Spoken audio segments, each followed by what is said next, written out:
طولش لایق نیست، خودش هم لایق نیست، غذاش هم لایق نیست، زندگیش هم لایق نیست که خدا قبول بکنه، عرقش هم لایق نیست. اگر پول تو لایق باشه خدا در راه خودش قبول میکنه، اگر ماشین تو لایق باشه، اگر عرقت لایق باشه، اگر پای تو لایق باشه، به جز به جایی که خدا دوست داره جای دیگه نمیره. عزیزان من تو لیاقت از خودمون نشون بدیم. مردم به بهشت خدا رسیدن، مردم سبقت گرفتن و رفتن، از غافله عقب نمون. دل غافل بکن توبه که مرگ در کمین داری، مشو از حال خود غافل که جای دین زمین داری. چو باید همه در دل خاک رفت، خوشا هم که پاک آمد و پاک رفت. حق خدا را ادا بکن، حق رسول خدا صلی اللہ علیہ وسلم ادا بکن، حق مجتمع ادا بکن، حق زن ادا بکن، حق اولاد ادا بکن، حق همسر و شوهر تو ادا بکن، حق پدر و مادرت ادا بکن، حق اولادت ادا بکن، حق همسایه ادا بکن، حق عالم تو ادا بکن، حق بزرگ و کوچک ادا بکن. اگر مجتمعات ما و مردم ما این حقوق همه ادا کردن، حق خدا رو دادن به خدا، حق پیغمبر به پیغمبر، حق مردم به مردم، حق پدر، حق مادر، حق اولاد، حق همسر، همه ادا شد، نهایتا شهر ما خوب میشه. اما تو حقوق رو پایمال کردی، آیا حق خدا رو ادا میکنی؟ الله اکبر، الله اکبر سوار بکنه این لحظه مسجد رسول، انگار نه انگار موقع اذان داره اون میزن، استاد میزنه. بابا از خدا بترسی، رأس شده که دادن تا نهار صبح میزنن. حالا اینجا نمیدونم، اما تو شهرستان ها بیاد بنده وقت سحر بلند میشه برای نماز، تلینگ بودین داره صدا میرسن شب جمعه، وقت نزول رحمت، وقت نزول ملائکه، وقت نزول الله به آسمان دنیا دنبال مستغفر میگرده. با صبر خدا بازی نکنیم، با همه چی شوخی میکنیم، همه چی رو شوخی و مسخره میکنیم، اما دین خدا رو مسخره نکنیم. همیشه نمیشه شوخی کرد، با همه چیز هم نمیشه مسخره کرد. مجالس ما شده فقط خنده و جوک، همه مسخره، همه شوخی. حتی میشناسی داره گدایی میکنه، یه روز یک از تجار بوده، سبحان الله، بعد رو میکنه سید، پادشاه با طاعت، و پادشاه و با ظلم و معصیت میکنه بنده و فقیر. ماه ذوالحجه شروع شده، هلال ذوالحجه، ما وقتی از بندر می آمدیم هلال باریکی شب اولش روی کوه دیدیم. سبحان الله. الان بیار 4-5 میلیون حاجی کفن پوشن میگن لبیک اللهم لبیک، لبیک اللهم لبیک، سراسیر کعبه میشن از کل ممالک اسلامی. آیا شایسته است که در اول ماه ذوالحجه جوانای ما تو عروسی‌ها شراب بخورن، معصیت بکنن؟ ده شب اول ذوالحجه خداوندش قسم خورده، شب‌های مبارکیه، عمل نیک در این 10 شب حتی جهاد فی سبیل الله رو نمیرسه.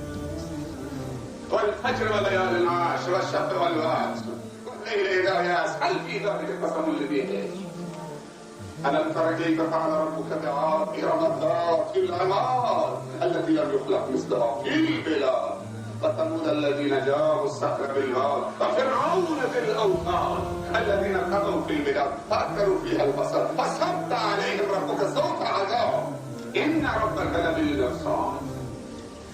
الله در کمین تو نشست، این ربک لبالمرصاد. فکر نکن خودشو قایم کرد، کسی نکن، خدا در کمین نشسته. هرچی خودتو کوچک بکنی از مورچه کوچکتر نمیشی، الله تو رو میبینی. گفته من از بالای عرشم مورچی سیاه در شب سیاه و تاریک ماه نیست، روی سنگ سیاه در ته در از بالای عرش اگر مورچه پاش میتکنه من پای مورچه رو میبینم، چطوری تو رو نمیبینه؟ بازا هر آنچه هستی بازا، اگر بیایی در بازه، اگر نیایی خدا بی نیازه.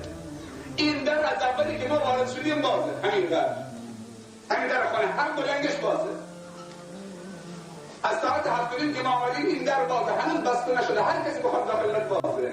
در خداوندم همیشه بازه. در هر وقتی در وقت سحر تو از خواب بیدار بشه، همه خوابیدن، بگو یا الله، الله خواب نیست، قبولت میکنه. زور باشه، مثل بانک نیست. بانک ساعت 2 بعد از ظهر بره تمام شد. اگه پول میخوای درش بسته است. اگه پول میخوای درش بسته است تا فردا صبح بخوری. بیمارستون دوا تعطیل میشه، دکان تعطیل میشه، همه چی تعطیل میشه، اما الله تعطیل نمیشه. هر وقت بنده اظهار نیاز بکنه خدایا منو ببخش، خدایا به من بده، خدایا منو قبول بکن، قبولت میکنه و میگه. در وقت شب و 40 روز هر ساعتی که باشه. لا تأخذه سنة ولا نوم. قل هو الله احد الله الصمد لم یلد ولم یولد ولم یکن له کفوا احد. پس عزیزان من چرا دنده عقب میری؟ چرا حاضر نیستیم به جلو بیاییم؟ اللهی که خوشحال میشه با توبه بندگانش. خواهرای من که بالا نشستی صدای چه بنده حقی رو میشنوی، چرا خودمون رو ذلیل کردیم در رقصیدن؟ یک زن مسلمان کاری نداره، فقط 5 تا جلو آیلی مثل افراد جلو بزنه میاد تو کوچه 4 تا جوان رو کباب بکنه. چادرش که رو سرش باید بذاره گذاشته رو گردنش، مثل که چادر کار رو گردنه. سر عروسات که میشه چادر عروس سر رو گردن هم بلند میکنن من داره کمرشون، مثل که چادر باید داره کمره. بطور باهاش رو میرفتن جلو اون رفتن آهنرم. شرمهای زن مسلمون چه شده؟ غیرتون نردش چه شده؟ کی اجازه بده به زنش برقصه؟ وقتی ضعف ایمان آمد و شیطان همه کارش شد نهایتا غیرت هم از میره. دیگه اصلا کسی به گناه نمیگه گناه. از بس که گناه کردیم و آلوده شدیم که خوبی شده بدی هم شده خوبی. همه چی عکس شده. آقا سیگار میکشه خیلی عادیه. اصلا بی‌شرم‌های خیلی عادی.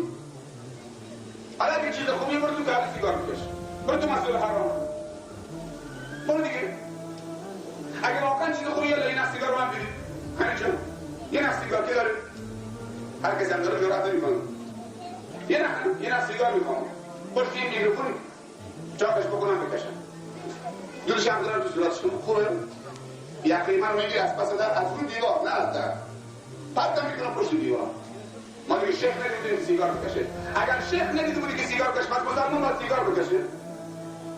شیخ مولا فرقی نداره، هر مسلمونی مثل میلار بنده خدا باشه، شیخ هم بنده خداست. ما باید تابع خدا باشیم نه تابع دل. هر کاری که خلاف هوا و هوس و دله اون کار فرقیه. یالله میتونیم شهامت میخواد به لوتی میگن پهلوان. خیلی عجیبه تو مناطق خودمان به لوتی میگن پهلوان. شما رو با خدا قسم لوتی پهلوان. پهلوان کسیه که کمر هوا و هوسش به زمین بزنه.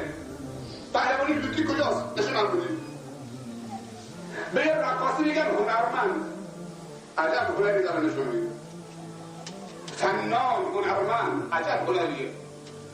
یک زن مسلمان 60 سالش میشه 2 تا مخنث بیارن از یکی از مناطق برای رقصیدن سر عروسی. این مخنث ها که خیلی خوب میرقصیدن به کمان خودش. بعد که عروسی تموم میشه اون پیرزن دست میزنه پشت کمر اون یکی بهش اسمش هم میگه، من اسمش نمیگم اینجا. دست میزنه پشت کمرش میگه فلانی، میگه بله، میگه صلی علی النبی، آبروی ما رو حفظ کردی با این رقصیدنه. عجب رقصی کردی، کیف کردی، صلوات نبی رو گرفتی بر رقص این مخنث. یک زن مسلمان تو نگاه به کجا رسیده؟